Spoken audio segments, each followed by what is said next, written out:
Assalamualaikum warahmatullahi wabarakatuh. Selamat sore pemirsa, senang sekali saya Ida Almadani kembali hadir menemani Anda dalam dialog suara publik hari ini.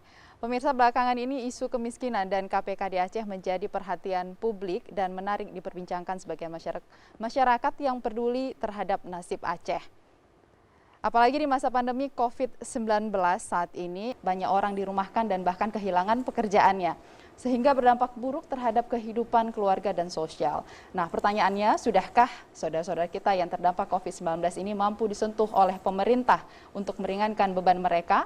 Apakah sebenarnya penyebab kemiskinan di Aceh dan apa berita yang terbaca saat KPK berada di Aceh? Adakah kaitannya keberadaan KPK di Aceh dengan peringkat pertama menjadi provinsi termiskin di Sumatera?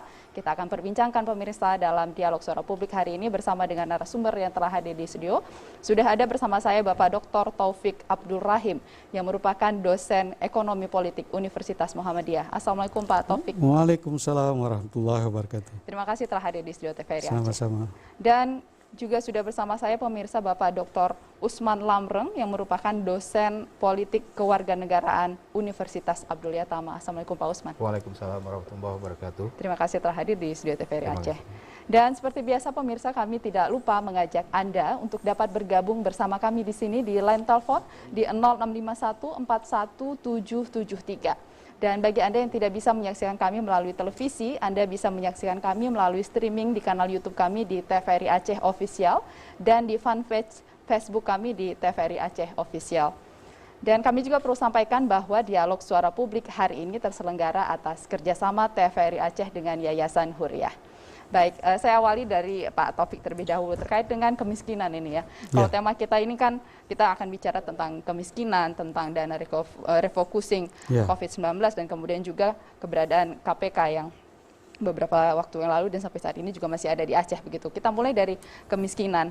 Apa sebenarnya menyebabkan kemiskinan ini? Sepertinya beberapa tahun belakang ini melekat ya di Provinsi Aceh begitu. Apa sih sebenarnya yang menyebabkan miskin menjadi nama nomor satu di Sumatera adalah Provinsi Aceh? Ya, kalau kita bicara kemiskinan, berarti ada persoalan serius di dalam kehidupan masyarakat yang paling mendasar, yang paling basic. Bahwa kalau secara akademik itu kita akan merujuk pada teori yang dikembangkan oleh Pearson dan Melton. Jadi mereka melihat kemiskinan itu adalah sebuah sistem yang seharusnya sub-subsistem itu terpenuhi dan seimbang kehidupannya. Nah, kalau kita merujuk apa standar kemiskinan, kalau BPS itu melihat orang miskin itu satu hari harus mampu menghabiskan kalori 2.100 kalori per kapita per hari. Jadi 2.100 kalori per kapita per hari. Itu standar kemiskinan yang ditetapkan oleh BPS. Kalau World Bank itu 2 US dollar per kapita per hari. Kita bisa bayangkan kalau 2 US dollar. Hari ini kalau kurs rupiah dengan dolar sekitar 15.000 lah, berarti kita harus mampu menghabiskan kalori sekitar 30.000 rupiah per hari per kapita. Jadi bukan per keluarga. Artinya hari ini masyarakat Aceh tingkat pendapatannya, secara pendapatan itu kalau mau dikatakan tidak miskin harus di atas 1.998.000 per kapita, bukan per keluarga. Nah ini yang jadi dasar indikator kemiskinan. Artinya banyak orang yang tidak mampu memenuhi kebutuhan dasarnya, baik pangan maupun non-pangan. Kebutuhan dasar itu kan sandang, pangan, papan, kesehatan, pendidikan itu tidak terpenuhi di Aceh hari ini. Maka Aceh itu menjadi juara miskin. Kalau kita lihat Aceh itu secara nasional, kalau kita bicara kalori tadi, itu stuntingnya juara 3 nasional. Kan luar biasa hebatnya Aceh itu. Pokoknya ada juaranya. Nah inilah yang menjadi indikator-indikator kemiskinan. Nah ada beberapa sarjana menganggap persoalan kemiskinan ini adalah persoalan yang sangat mendasar. Kalau kita di Aceh ini 5 juta penduduk, 10 orang miskin sudah masalah. Tapi kalau hari ini 893 orang miskin, itu lebih besar masalah. Meskipun rilis BPS kemarin, secara persentase turun 0,1%, tapi jumlah orang miskin naik 330 orang seluruh Aceh. Itu real dihitung dengan menggunakan rumus statistik yang benar dan dihitung ke seluruh Aceh. Nah itu masih lumayan kan, rilis dari bulan September sampai ke Maret. Iya. Kalau World Bank itu hampir setiap bulan mengeluarkan rilis. Setiap bulan mengeluarkan rilis. Ini luar biasa. Artinya selama ini mungkin World Bank tidak memantau Aceh, karena mungkin World Bank-nya juga sudah tidak ada lagi kantor di Aceh. Tapi tangan-tangan mereka itu masih melakukan riset tentang Aceh, baik kemiskinan dan lain-lain sebagainya. Karena isu itu adalah isu internasional. Atau apakah ada keterkaitan terkait dengan kondisi saat ini masa pandemi, sehingga angka kemiskinan ini tidak bisa tidak bisa diturunkan, malah meningkat begitu? Ya, berarti ada kesalahan kebijakan. Falasi polisi dari pemerintah Aceh itu salah. Karena 4 kali perubahan SKB 2 menteri itu dalam bentuk keputusan refocusing dari 580 berubah menjadi 1,5 triliun, kemudian berubah 1,7 triliun, terakhir 2,3 triliun. Itu dilakukan dengan pergub. Kalau pergub berarti yang bekerja kan cuma eksekutif. Tidak ada kerjasama dengan legislatif. Ini juga yang kita sesali, seharusnya legislatif itu sebagai pengontrol eksekutif. Masa eksekutif jalan sendiri, dibantu oleh ASN, dibantu oleh birokrat, legislatif diam saja. Ini juga nggak betul. Di sini dari sistem politiknya sudah salah di sini. Kebijakan juga berpengaruh besar terkait dengan penanganan kemiskinan di Aceh, begitu ya? Kebijakan politik anggaran itu ada pada eksekutif, kontrolnya ada pada legislatif, sesuai dengan fungsi legislatif. Oke, sebelum kita terlalu jauh ke anggaran nih Pak Usman, kalau kita melihat kita mengalami konflik kurang lebih 30 tahun lamanya begitu, kemudian kita mengalami tsunami begitu ya, di tahun 2004. Ini kan ada masa recovery-nya lagi begitu. Kita tertinggal jauh sebenarnya, dan pada 15 tahun belakangan ini kita mengejar ketertinggalan itu. Dengan 15 tahun lamanya ini, apakah wajar kita dalam kondisi miskin nomor 1 Sumatera? Jadi kalau kita lihat estimasi anggaran ya, karena bicara kemiskinan ini juga terkait dengan anggaran. Aceh itu memang dari tahun 2000 itu memang sudah identik dengan miskinnya. Miskin di tahun 2000-an itu sebenarnya karena ada persoalan lain. Persoalannya adalah konflik ya. Kemudian kalau kita lihat sekarang, ketika bicara tentang miskin, ritme dari tahun 2005 sampai 2020, itu saya melihat bahwa ada persoalan. Persoalan yang paling substansi itu adalah di pengelolaan anggaran. Pengelolaan anggaran ini juga dipengaruhi oleh tata kelola pemerintahan. Tata kelola pemerintahan ya bisa kita lihat bagaimana peran birokrasi kemudian pelayanan publik di Aceh ini saya melihat masih sangat buruk ya. Itu salah satunya. Kemudian yang kedua adalah persoalan perencanaan. Di perencanaan kita sering mendengar yang kemudian menyebutkan terjadinya silva di anggaran ya. Terjadinya silva di anggaran kan persoalannya kan di perencanaan. Perencanaan ini yang kemudian dalam pengentasan kemiskinan ini kadang-kala tidak tepat sasaran. Misalnya begini, kemarin di April kemarin sudah dijabarkan bahwa Aceh ini ada alokasi anggaran sekitar 9,3 triliun untuk pengentasan kemiskinan yang dipaparkan oleh Kepala Bapeda.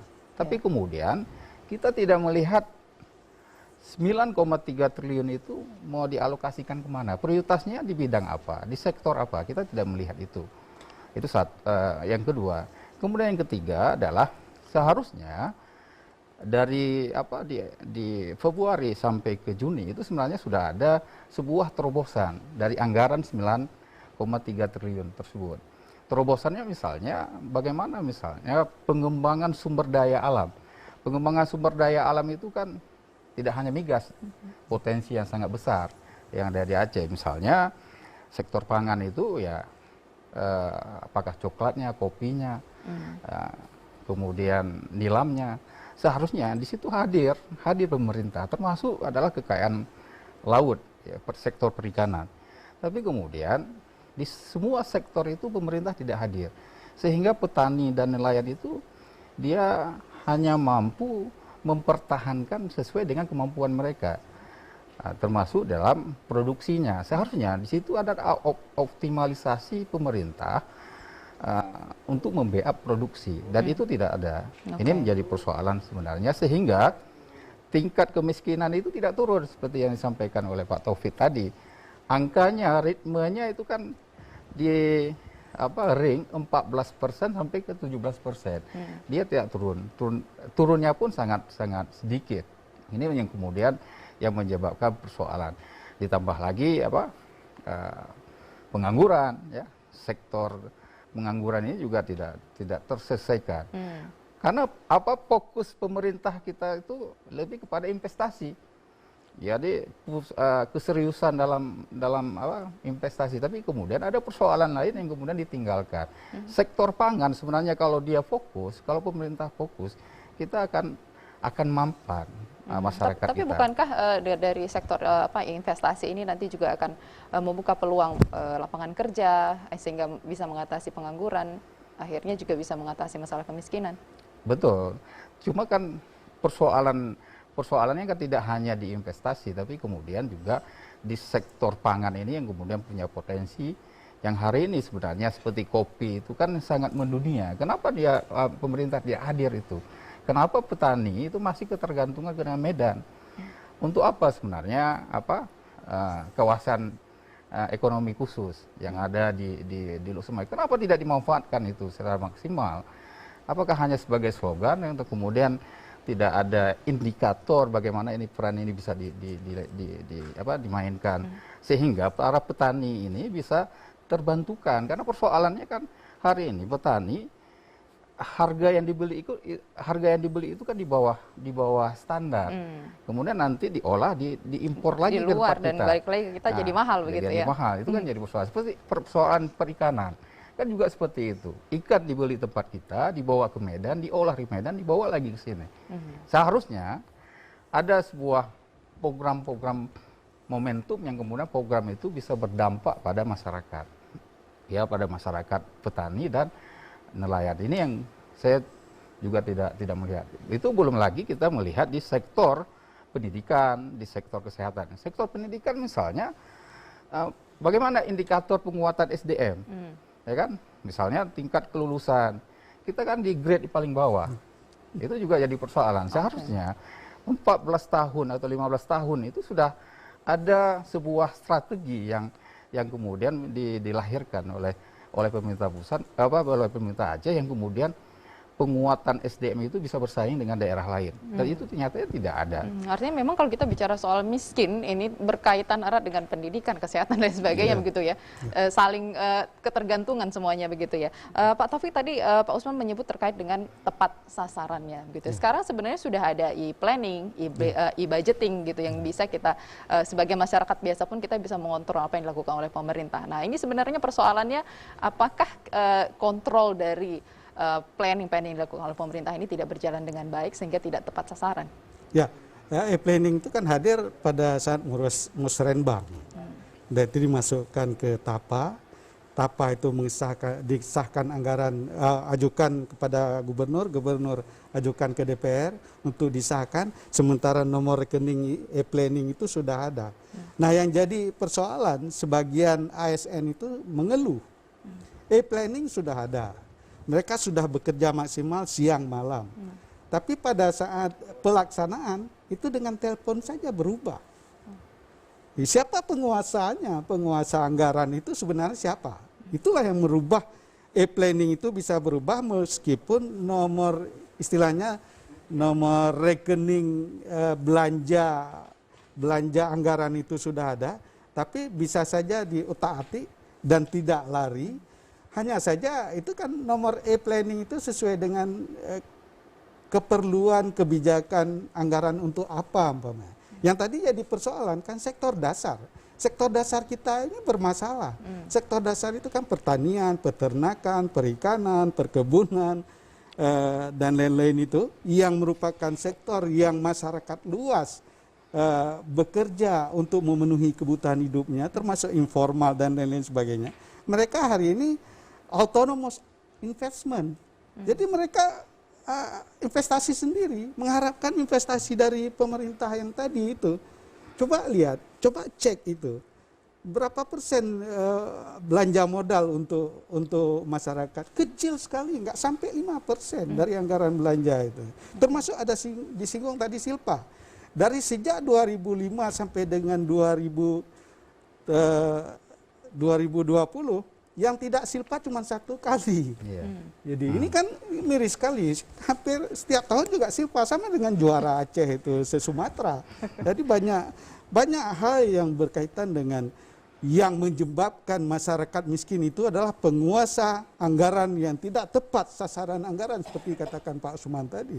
Mereka mempermainkan anggaran untuk kepentingan siapa? Apalagi sekarang kan sistem politik kita oligarki politik ini. Jadi baik eksekutif maupun legislatif ini yang menentukan kebijakan anggaran kan eksekutif dan legislatif. Mereka hanya perlu rakyat pada saat pemilu dan pemilu kada. Sesudah itu mereka nggak pikir rakyat. Karena milik partai mereka, milik organisasi partai, milik pimpinannya. Jadi nanti kapan lagi? Pada saat pemilu pikir lagi rakyat. Tadi kalau terkait dengan masyarakat saat ini mandiri, gitu terkait dengan kebutuhan dasar tadi. Apakah ini akibat dari kurang pekanya karena kepentingan dari pemerintah tadi, atau memang rakyat di sini juga kurang menuntut kepada pemerintahnya? Hari ini rakyat sudah pesimis, rakyat Aceh sudah pesimis melihat pemimpin seperti ini. Makanya mereka beberapa bulan yang lalu, sejak bulan 5 itu semangat sekali rakyat. Apa jadi ditangkap KPK pemimpin Aceh, itu yang mereka harapkan. Tadi kan singgungannya ke KPK. Hari ini jangan lagi tebang pilih KPK terhadap pemimpin Aceh. Sudah 17 pejabat Aceh yang dipanggil, saya tidak yakin minimal dua bukti hukum itu tidak diperoleh. Saya pikir sudah ada, tapi hanya saja mungkin kasih kesempatan oleh KPK pada saat mau diperiksa sakit yang lalu. Ini sekarang nanti sakit lagi ya, nggak mungkin. Kalau ID juga salah mengeluarkan pernyataan sakit lagi, dokter itu juga ditangkap nanti. Jadi yang main-main, ini persoalan hukum, persoalan politik hukum, persoalan politik anggaran itu saling, yang tadi saya katakan, menciptakan subsistem yang seimbang dalam kehidupan masyarakat. Hari ini masyarakat memang sudah sangat geram ya. Jadi mereka berharap KPK ini kalau memang masih ada di Aceh, dan saya dengar masih ada, ya jangan tebang pilih lagi. Selesaikan. Rakyat Aceh sudah sangat sengsara hari ini. Jadi kita merawat ingatan rakyat Aceh hari ini supaya yang salah itu segera ditindaklanjuti. Kalau dua bukti hukum itu minimal sudah ada, tapi ya mungkin belum bertindak aja. Hari ini rakyat menuduh action KPK. Kalau tanggapan Pak Usman, kehadiran KPK di Aceh seperti apa sebenarnya dengan respon masyarakat yang luar biasa di awal kemarin mereka sampai di sini begitu, dan sampai saat ini juga masih di sini? Kalau menurut saya memang ini responnya sangat positif awalnya kan. Karena melihat kondisi Aceh sampai hari ini memang dalam proses implementasi program itu tidak berpihak kepada masyarakat miskin, dan banyak indikator dugaan-dugaan ada penyelewengan anggaran ya, yang kemudian dari masyarakat sipil melakukan lapor ke KPK sehingga KPK melakukan penyelidikan ke Aceh. Memang penyelidikan ini butuh waktu.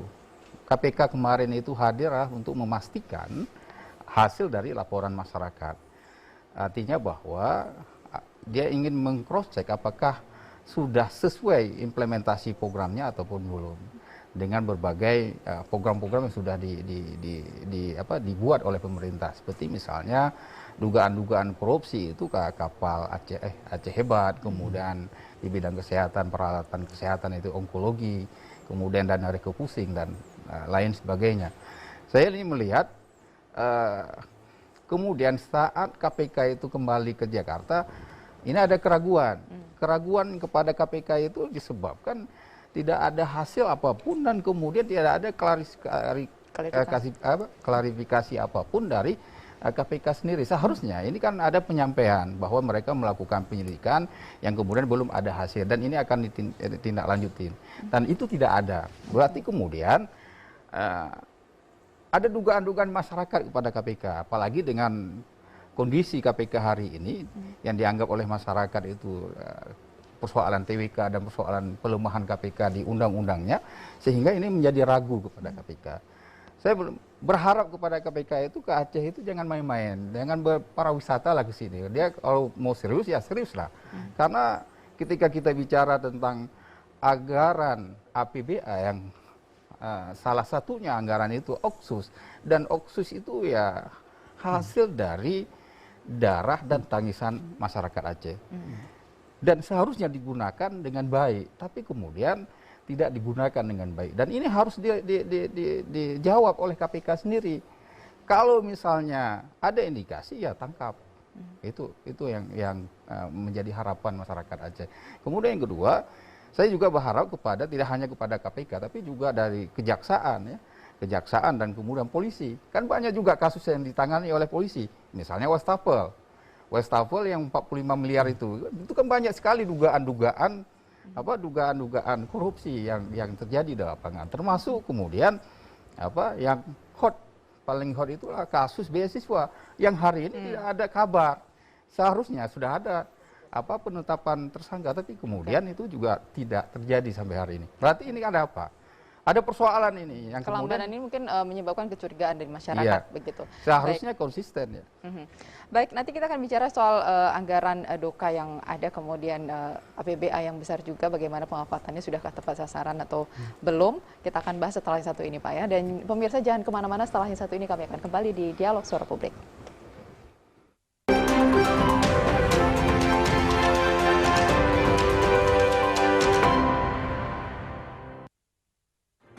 Bapak, Ibu, saudara-saudara, saat ini semua wajib pakai masker. Kita pasti bisa menghadapi pandemi ini, Indonesia pasti bisa.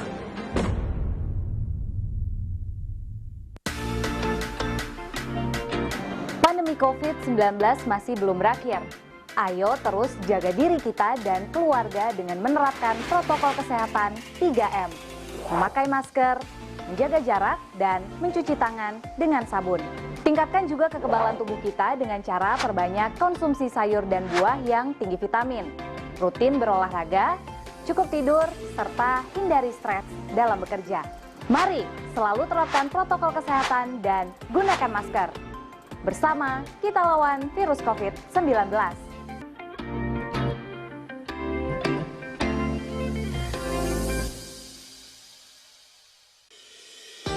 Guna mendukung migrasi siaran TV analog ke digital, TVRI akan memulai tahapan analog switch off di 11 kota dan Batam. Dan akan dilanjutkan secara nasional mulai 2 November 2022. Siaran TVRI sudah dapat ditonton melalui TV digital. Terdiri dari 4 kanal digital. Kanal 1 TVRI Nasional, Kanal 2 TVRI Daerah, Kanal 3 Budaya, dan Kanal 4 Olahraga. Siaran TV digital dapat dinikmati dari televisi yang telah dilengkapi perangkat digital atau dengan televisi lama menggunakan set-top box. Siaran TV digital memberikan kualitas gambar yang bersih, suara jernih, dan beragam konten secara gratis. Yuk beralih ke digital. TV digital bersih, jernih, canggih.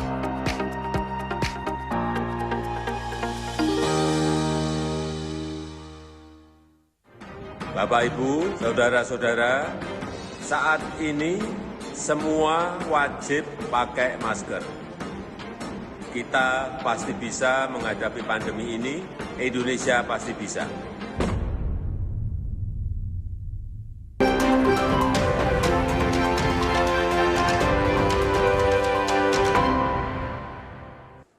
Pemirsa, terima kasih Anda masih bersama kami dalam Dialog Suara Publik, dan kembali kami sampaikan bahwa Dialog Suara Publik hari ini terselenggara atas kerjasama TVRI Aceh dengan Yayasan Huriah. Dan kami juga tidak lupa mengajak Anda kembali untuk bergabung bersama kami di sini di line telepon di 0651 41773. Pak Taufik, kita bicara soal Doka, ini udah mau hampir habis malah begitu ya. Kemudian bicara soal APBA semasa pandemi dilakukan refocusing begitu. Apa pendapat Anda terkait dengan dana-dana ini? Apakah tidak bisa dilakukan secara maksimal untuk realisasinya kepada rakyat Aceh? Kalau serius dilakukan sampai maksimal, tapi hari ini kita lihat dampaknya kan. Dampaknya masyarakat Aceh itu masih miskin.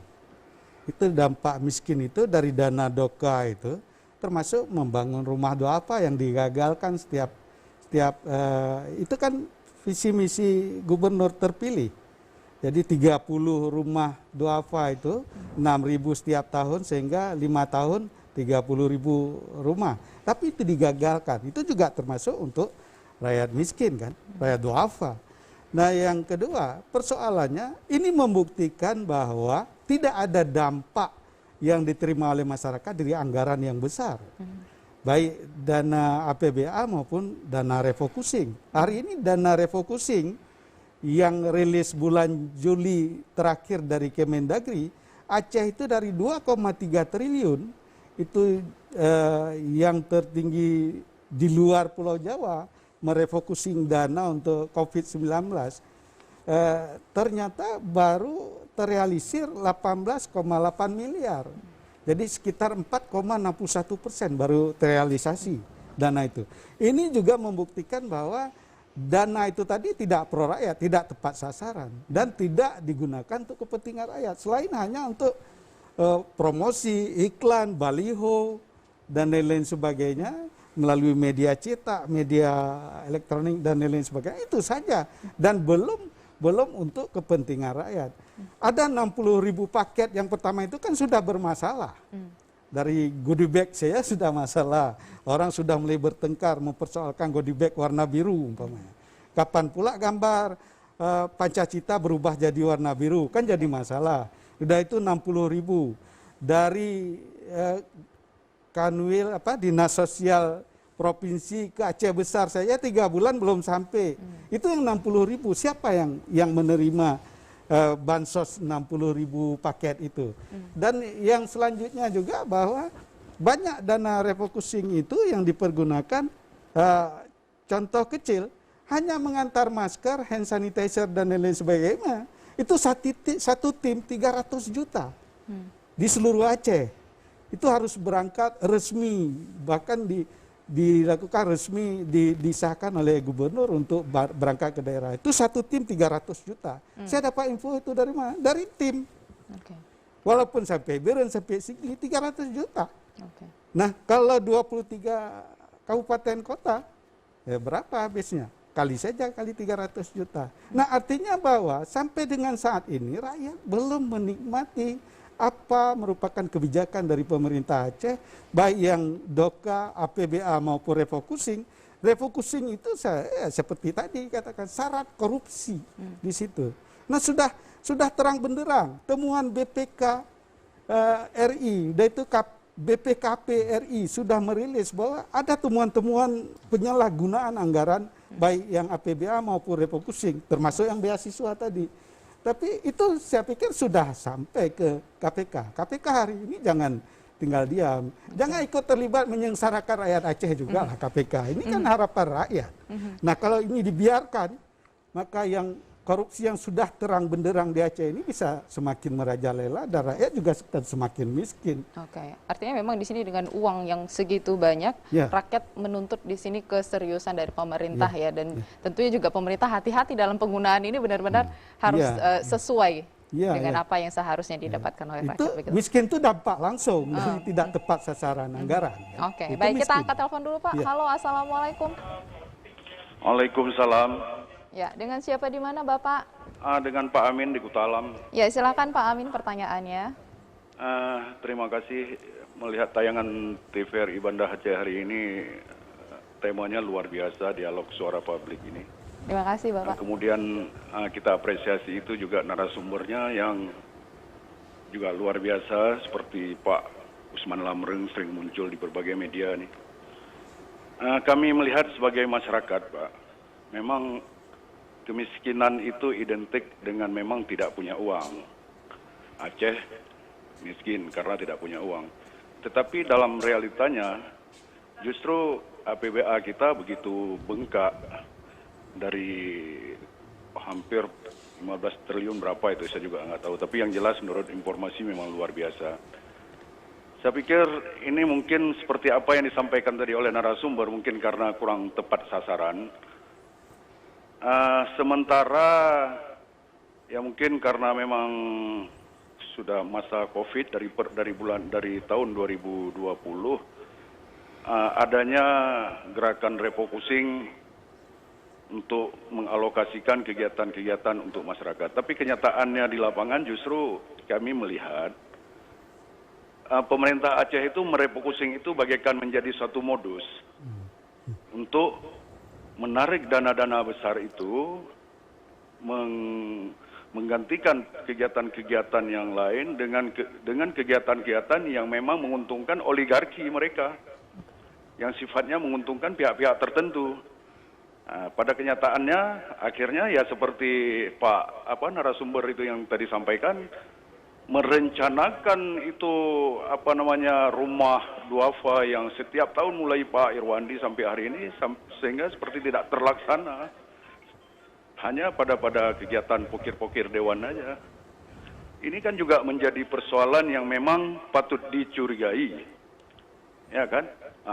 Dengan mengalokasikan dana besar untuk jalan-jalan multi-use, untuk program-program multi-use, dengan berbagai macam kegiatan-kegiatan besar, memang secara tidak langsung juga akan bermanfaat masyarakat, tetapi yang bermanfaat langsung terhadap kehidupan masyarakat di kampung atau di daerah-daerah ini kan kurangnya beredar uang, tidak beredar uang, sehingga mereka ya tidak punya kemampuan, akhirnya kan yang begini. Kemudian misalnya katakanlah menyangkut dengan KPK, kedatangan KPK kemari dengan melihat berbagai macam persoalan yang karena dilapor kita percaya mungkin lapor KPK dalam masa penyelidikan, artinya sedang mengumpulkan fakta dan data di lapangan yang nantinya mungkin akan diekspos kali 2 atau 3 bulan kemudian mungkin. Tapi yang jelas banyak persoalan-persoalan yang di depan mata kita yang mungkin secara hukum mungkin harus ditelaah atau diteliti lebih dalam lagi. Walaupun masyarakat melihat itu adalah ada pelanggaran di lapangan. Kemudian menyangkut dengan misalnya dari kegiatan-kegiatan yang dialokasikan dari APBA refocusing itu karena terlalu ketat. Baik. Bentar, sedikit lagi Pak. Karena terlalu ketat untuk mengalokasikan untuk kepentingan mereka, kepentingan oligarki mereka, akhirnya ya terjadi silva yang begitu besar sampai 4 triliun. Dan tonggak yang paling bermasalah mundurnya Pak Bustami Kepala Keuangan itu kan menjadi suatu yang luar biasa yang akhirnya menjadi rahasia umum. Apa sih yang dilakukan pemerintah Aceh saat ini dan kemana arah dan tujuan mereka? Bukan untuk rakyat, tetapi justru untuk kantong mereka. Demikian, terima kasih. Oke, baik. Terima kasih Pak Amin. Ini tanggapan dari Pak Amin ya terkait dengan jalannya pemerintahan saat ini. Saya ke Pak Usman nih menanggapi apa yang disampaikan Pak Amin juga dan kemudian terkait dengan refocusing juga yang dibahas begitu. Seperti apa sih sebenarnya pemanfaatan dari dana refocusing ini? Jadi awal kita pandemi itu kan di April 2020. Yang kemudian karena adanya pandemi ini, kemudian ada instruksi dari pemerintah pusat, yaitu penanganan pandemi. Kemudian ada keputusan menteri Kemenku dan Kemendagri terkait dengan refocusing anggaran. Ini ada 4 kali perubahan anggaran. Namun dalam perubahan anggaran ini tidak dilibatkan mitranya. Mitranya adalah DPRA. Sesuai sudah disampaikan oleh Pak Taufik tadi. Saya melihat dalam proses refocusing anggaran ini ada indikasi tidak melibatkan pihak mitranya itu DPRA, ini mungkin ada seperti yang disampaikan oleh pemirsa tadi, ada permainan ya, ada permainan yang kemudian ada beberapa indikator yang harus dilakukan oleh pemerintah. Yang pertama adalah mata anggaran, ya, mata anggaran. Itu kan ada kewajiban untuk mengurangi, untuk merefocusing dana COVID. Itu 50%. Mata anggaran belanja modal itu terlalu besar, ya, 50% dia kurangi. Tapi kemudian di belanja pegawai itu sangat sedikit, hampir sekitar 15% atau 20%. Artinya bahwa ada sisanya 30%, termasuk belanja barang. Nah, ini yang menjadi pertanyaan kita. Kenapa alokasi refocusingnya lebih banyak dana belanja modal dari belanja pegawai? Seharusnya kan berimbang, ya, berimbang. Nah, seharusnya kemudian saya melihat ada indikator yang lain, ya. Misalnya dalam penanganan COVID ini juga tidak sinergi antar dinas, Misalnya semua dinas ini ada anggaran alokasi dana COVID, yang kemudian dinas A beli masker, dinas B juga beli masker. Artinya ada tidak sinergi dalam pembelian, dalam membelanjakan anggaran. Kemudian juga ada bantuan pemerintah pusat. Pemerintah pusat juga banyak bantuan APD. Kemudian juga di provinsi juga membantu bantuan membelanjakan dana COVID itu. Pada awalnya belum refocusing itu dana digunakan dana BTT. Itu sekitar 200 miliar kalau nggak salah, termasuk bantuan dari dinas sosial 600 masyarakat dampak dari pandemi tersebut. Kemudian ada penambahan anggaran itu sekitar 400 miliar. Tapi kemudian dalam realisasi itu sangat sedikit, sehingga dana itu terjadi silva. Apakah ini terjadi benturan ataupun overlapping? Saya melihat seperti itu. Karena juga di pemerintah kabupaten kota juga menggunakan anggaran, merefocusing anggarannya. Sedangkan di pemerintah provinsi ada dana transferan untuk penanganan COVID, itu refocusing per kabupaten. Seharusnya itu juga ada sinergi atau koordinasi yang dibangun. Tapi kemudian juga itu terjadi. Kemudian ada pembagian masker ke daerah-daerah. Itu juga tidak dijelaskan oleh pemerintah Aceh. Apakah itu masker bantuan pemerintah pusat atau masker yang dibeli dari dana refocusing? Itu tidak dijelaskan. Jadi saya melihat bahwa belanja dana refocusing ini ada permainan yang kemudian tidak bisa dipertanggungjawabkan oleh pemerintah Aceh. Kenapa saya menyatakan seperti itu? Karena ada beberapa indikator yang kemudian menjadi perdebatan pada saat LPJ. Dan itu menjadi pembahasan di DPRA sendiri. Karena hasil dana refocusing itu diminta dokumennya, dan sampai hari ini dokumen itu belum diberikan kepada DPRA. Dan ini sudah bisa kita nyatakan bahwa ada persoalan dalam penanganan dana COVID. Sehingga kecurigaan juga semakin besar begitu ya. Pak Taufik, kalau kita bicara soal penggunaan anggaran ini, sebenarnya apakah ini ada kesulitan dari pemerintah dalam penggunaannya untuk apa begitu? Ada ketidakjelasan mungkin dari instansi terkait, sehingga tadi ada yang tidak terintegrasi dengan baik, di sana beli masker, di sini beli masker, bagi masker dan lain sebagainya begitu. Apakah memang tidak ada aturan yang jelas terkait dengan pemanfaatan atau penggunaan dari dana refocusing ini kalau Bapak melihatnya?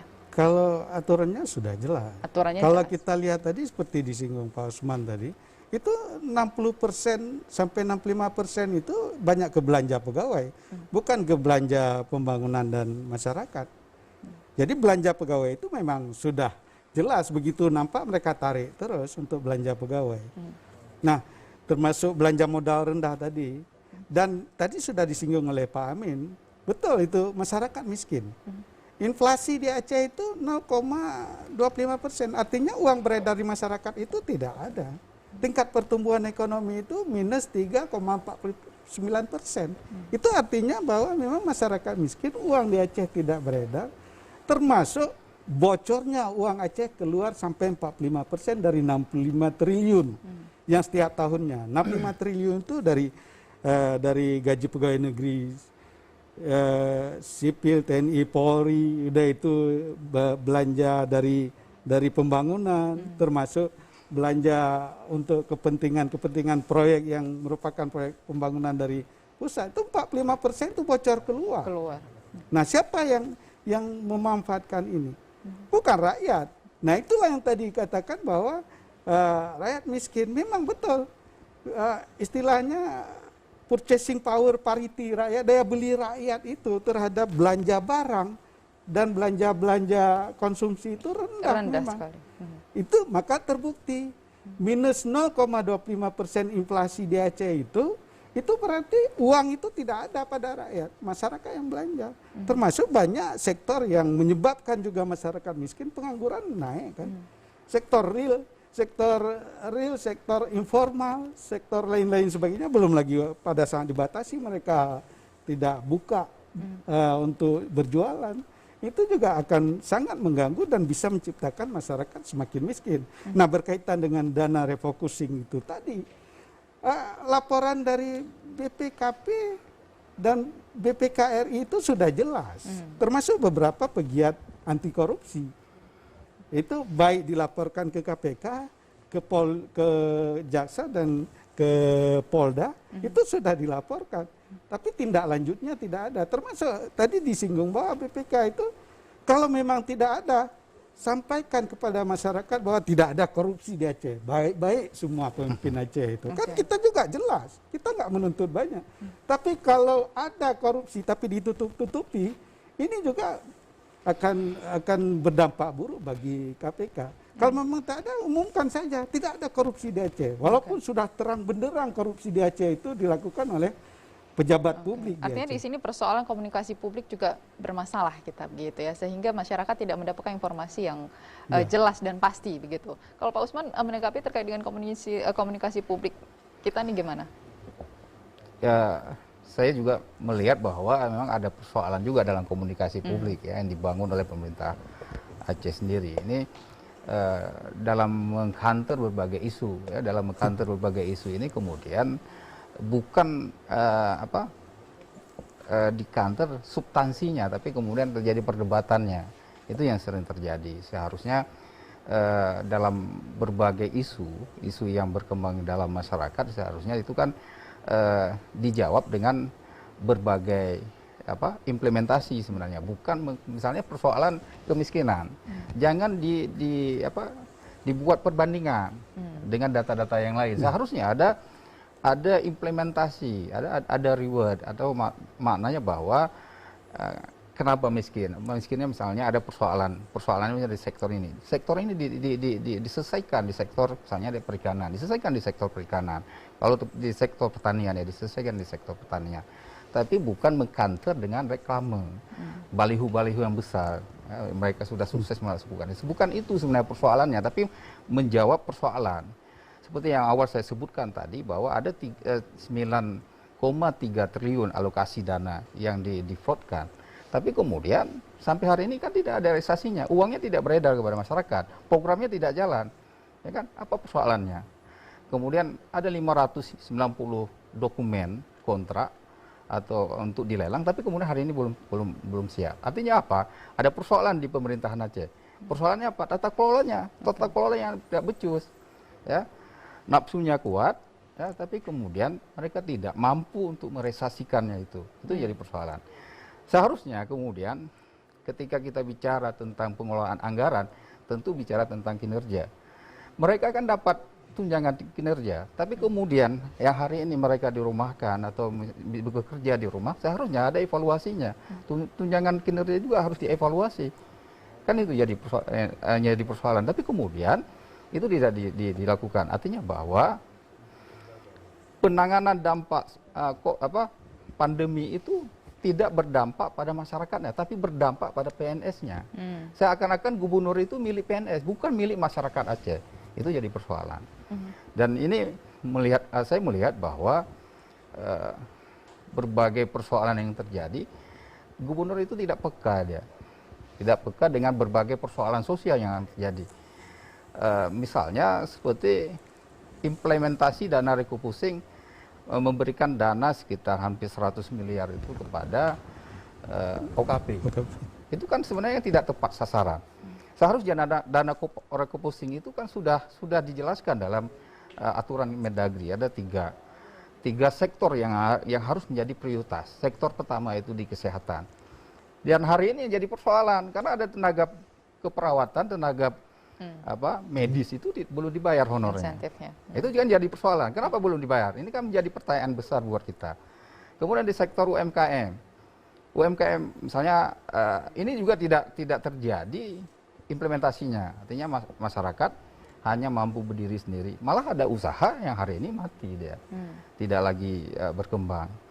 Seperti misalnya pembelakuan pembatasan usaha misalnya harus tutup jasa kerja. Karena seharusnya ini mereka mendapat suntikan dana dari pemerintah, ini juga tidak terjadi. Kemudian bagi masyarakat rentan, bantuan BLT dan sebagainya.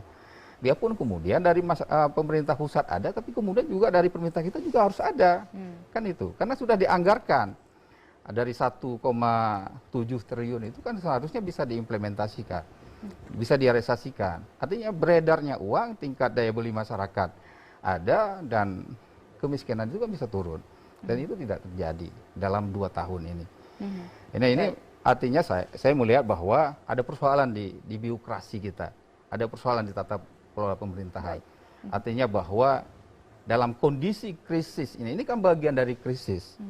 Pandemi ini adalah bagian krisis. Artinya bahwa pemerintah itu harus punya keprihatinan sebenarnya. Tapi saya melihat tidak ada itu, ya. Sepertinya dia sangat santai dalam menanggapi berbagai isu dan berkembang. Dan ini menjadi persoalan. Dan seharusnya ini menjadi mosi tidak percaya kalau menurut saya. DPR harus melihat ini lebih jeli dia. Ya, bagaimana pemerintahan Aceh ini agar persoalan-persoalan terjadi tidak bias, kemudian seperti dibiarkan. Penanganan pandemi ini kan hanya menginstruksikan, tapi kemudian tidak melakukan implementasi dari instruksi atau sebuah keputusan, dampak yang ditimbulkan oleh masyarakat. Dan ini menurut saya sebuah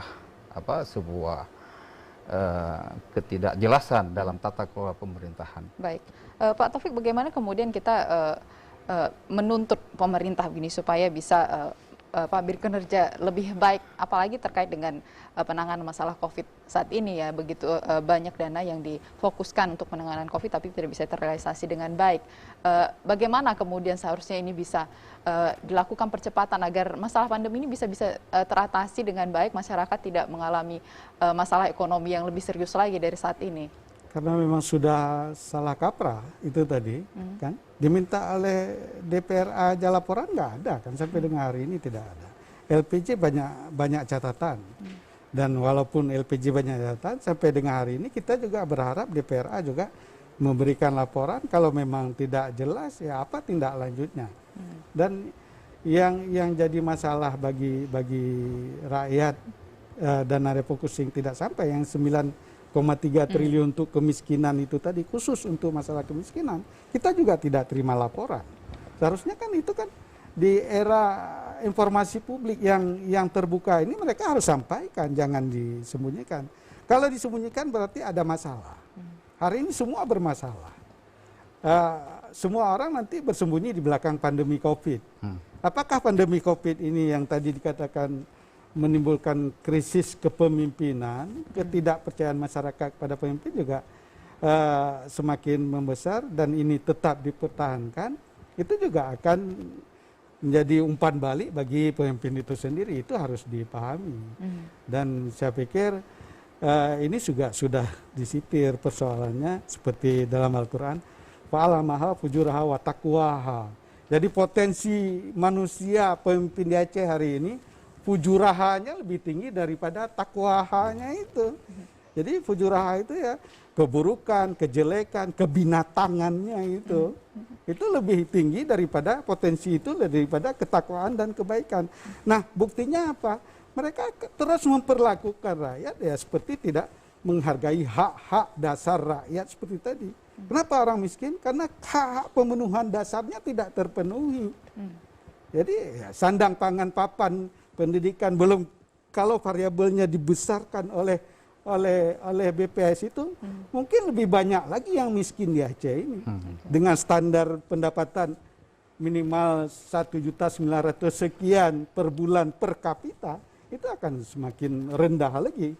Apalagi kondisi hari ini masyarakat tidak bekerja, tidak mampu bekerja, tidak PPKM yang terus produktif. diperpanjang begitu ya, Ya, tentunya. apalagi diperpanjang PPKM ini semakin tidak mampu. Maka saya katakan tadi, masyarakat melakukan autonomous investment dan autonomous consumption. Apa yang sudah ada kemarin itu dijual-jualnya. Kalau dia perlu bekerja, itulah yang jadi bahan modal dia untuk selanjutnya. Misalnya ada tanah yang pernah dibeli, kendaraan termasuk rumah, itu jadi investasinya untuk berusaha agar bangkit sendiri. Pemimpin itu di mana kalau begitu? Apakah ini akan kita biarkan terus-menerus? Kalau dibiarkan ya nanti semakin jelas kan sifat dan perilaku pemimpin itu akan terbaca mudah oleh masyarakat. Hari ini informasi publik lewat media sosial, media online dan lain sebagainya, ini cepat sekali beredar di masyarakat. Kadang-kadang ada yang hoax. Ya. Dan hari ini juga jatuh jarum di Amerika, orang tahu jatuh jarum di Amerika. Kemarin masuk pasukan Amerika di Pekanbaru, orang sudah tahu. Belum lagi setiap hari nanti kenapa yang dibatasi warga negara Indonesia, warga negara asing bisa masuk, itu juga jadi persoalan hari ini. Dan masyarakat tahu. Apa yang dilakukan oleh pemerintah hari ini masyarakat juga tahu. Nah, itu untuk mengantisipasi itu ya seperti katakan Pak Usman tadi. Yang sayangnya pemerintah punya Pensus 86. Pensus itu jadi mata-mata di SKPA. Siapapun yang bermasalah kan dia laporkan. Jadi laporan kerja tidak ada, jadi hanya buzzer RP itu tadi saja. Akhirnya siapa yang kritik itu yang jadi sasaran. Tidak lagi objektif pada substansi yang dikatakan Pak Usman tadi, tapi menyerang hal-hal lain yang akhirnya tidak menyelesaikan masalah masyarakat yang miskin hari ini dan persoalan yang banyak ini tidak terselesaikan. Saya pikir waktu jadwal politiknya sudah semakin dekat kan, sudah hampir habis. Jangan sampai kita juga sudah juara-juara miskin itu tadi, juara pemimpin masuk penjara, itu yang juga jadi masalah bagi kita. Ini jadi kekhawatiran kita juga. Kekhawatiran nantinya. kita itu, kita mau menyelamatkan mereka, bukan dalam arti kita mengkritik ingin mereka kita jebloskan, tapi kita selamatkan mereka. Kalau ya mereka tidak dengar, itu hak mereka. Oke, Pak Usman, contoh sebenarnya sudah banyak begitu, banyak pemimpin daerah yang akhirnya ditangkap karena terbukti begitu. Kemudian dengan kecurigaan yang ada di Aceh juga mengindikasikan banyak hal yang terjadi di Aceh yang tidak bisa dijelaskan ataupun diklarifikasi oleh pemerintah juga saat ini. Nah, kemudian bagaimana pemerintahan kita ini saat ini berjalan dengan tadi kita sebenarnya secara teknologi sudah canggih, kita tidak bisa macam-macam lagi saat ini gitu. Apa sebenarnya yang bisa dilakukan oleh pemerintah supaya ini bisa kembali baik begitu, dipercaya kembali oleh masyarakat? Sebenarnya pemerintah itu kan melayani masyarakat, bukan melayani penguasa. Yang hari ini kan terjadi birokrat itu kan melayani penguasa, menjaga titipan-titipan penguasa.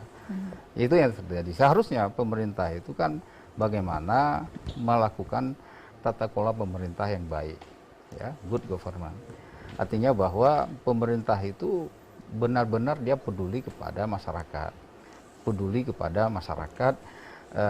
dalam kepedulian itu merealisasikan berbagai program yang sudah dijanjikan. Salah satu misalnya di pemerintahan Aceh seperti yang disebutkan tadi adalah program Rumah Duafa. Itu kan janji politik, ya, janji politik yang kemudian itu harus direalisasikan. Artinya bahwa dan itu sudah masuk di dalam RPJM. Dan kemudian itu bagian dari semangat dari kepemerintahan Irwandi dan Nova. Tapi kemudian itu tidak direalisasikan. Berarti kemudian ada persoalan yang sangat substansi yang terjadi di pemerintahan Aceh. Salah satunya adalah di birokrasinya. Jadi beresin dulu birokrasinya. Ya, kalau birokrasinya baik, Pak, tentu pemerintahan juga akan baik. Tapi kalau birokrasinya tidak baik, tidak becus, ya tentu dalam implementasi berbagai program juga tidak akan becus. Artinya apa yang terjadi selama ini, berbagai program yang sudah dilakukan, tapi kemudian tidak berdampak apapun, tentu ini harus ada perbaikan, khususnya di tatanan reformasi birokrasi. Kalau reformasi birokrasi ini berjalan dengan baik, tentu yang lain juga akan berimbas pada baik. Tapi kemudian juga pada pemerintahnya sendiri, penguasanya sendiri, ya, gubernurnya sendiri. Artinya dia juga harus memberikan contoh yang baik, ya, memberikan contoh yang baik. Kemudian dia juga harus mampu mengorganisir, ya, manajemen dalam tata kelola birokrasi. Dan hari ini yang terjadi kan tidak terjadi seperti itu, mengorganisir tatanan birokrasi dengan baik, sehingga para birokrat ini kan selalu ABS, asal bapak senang. Nah, sehingga birokrasi ini bukan melayani rakyat, tapi melayani penguasa. Perbaikan birokrasi adalah hal yang mendasar yang harus bisa diselesaikan. Baik, kita sudah ada di penghujung waktu. Sebagai closing statement, mungkin dari kita mulai dari Pak Taufik begitu, untuk menyampaikan apa sebenarnya yang harus dilakukan pemerintah dan juga masyarakat di sini. Ya, secara substansial kalau begitu berarti governance ethics-nya sudah rusak. Jadi cita-cita clean and good government itu nggak berjalan. Apalagi kita berharap, masyarakat berharap ada perubahan. Hari ini bukan perubahan yang semakin nampak, tapi kesengsaraan yang dihadapi oleh rakyat. Bukti konkret bahwa dampaknya kemiskinan itu naik. Meskipun secara persentase turun, tapi jumlah orang miskin itu bertambah. Yang kedua, kesusahan dan pengangguran itu naik. Hari ini pengangguran itu sudah 1,3 juta masyarakat Aceh menganggur dari 5,38 juta penduduk. Nah, itu bukti konkret bahwa ada persoalan penting yang pemerintah itu tidak konsisten dengan kerjanya, baik di eksekutif, legislatif, dan birokrasi. Ini ternyata hanya mementingkan diri sendiri, memperkaya diri, kelompok dan partainya, tapi rakyat itu urusan silakan hidup sendiri. Baik. Ini yang hari ini dirasakan oleh rakyat. Baik. Yang terakhir dari Pak Usman, singkat saja Pak. Kalau saya singkat aja, pemerintah kita ini kan ibaratnya seperti Belanda, ya pemerintahan tidak berpihak kepada masyarakat, berpihak kepada penguasa. Birokrasi itu berpihak kepada penguasa. Artinya masyarakat itu ditekan, yang menikmati itu adalah lingkaran kekuasaan. Jadi pemerintah kita itu belum merdeka, masih dijajah seperti penjajahan Belanda. Artinya masyarakat itu masih di bawah jajahan pemerintahnya sendiri. Baik. Artinya rakyat Aceh dijajah oleh pemerintahnya sendiri. Baik, dan tentunya masyarakat harus tetap semangat untuk menguasai jalannya pemerintah kita. Dan terima kasih Pak Taufik dan juga Pak Usman dalam waktunya di Suara Publik. Dan pemirsa, demikian tadi perbincangan kita dalam Dialog Suara Publik. Terima kasih atas partisipasi Anda dalam dialog kali ini, dan sampai jumpa di Dialog Suara Publik lainnya. Akhirnya saya Debbie Grani beserta kru bertugas mengucapkan terima kasih atas kebersamaan Anda. Sampai jumpa. Assalamualaikum warahmatullahi wabarakatuh.